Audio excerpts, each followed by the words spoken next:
This week's Bobblehead goes to our Coach of the Year, a woman who is in the running to win this award just about every year.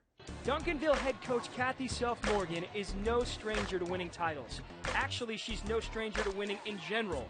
She has a career record of 1,100 wins and only 208 losses. And her 1,100th win came last Saturday in the state title game as the Pantherettes won the championship. Duncanville finished the season 39-2, but the last three were arguably the toughest wins of the year. It would be Morgan's 8th state title and 5th at Duncanville. For leading her Pantherettes to back-to-back titles, Cathy Morgan gets our Coach of the Year bobblehead. Head Coach Morgan joins us here live now. Coach, here is your bobblehead. I know you were here last year when Sierra Johnson got one of these. Yes. Kind of nice to get one of your own, and I think it's pretty good, right? I mean, what do you think? Well, I think the head is way too big, but That's how it works. It's nice. That's great. Hey, the kids will love bobbling it. 1,100 wins. I mean, I know you're going to say that talent is a big part of this, Absolutely. but there's more than just talent, though, right? I mean, what goes into having the success you've had in your career long term? A lot of work. A lot of work. Definitely talent, health, fair officials.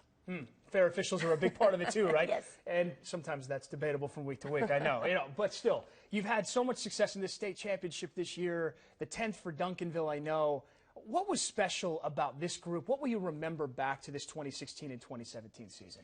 This year, winning the victory at the end was the most satisfying I've had in a long time. The girls really put together everything that they learned. At the same time, they used my system. They threw in there a little bit of street ball, their little bit of individualism, but brought it together as a team. They worked real hard. They made the extra pass. They believed in defense, and they bought into everything that we're about. And you have 6 seniors now who are moving on. Yes. What will you remember about that group? Because clearly they've been a part of something special in your program. Such a special group. Two of them were starters, and the other 4 were role players.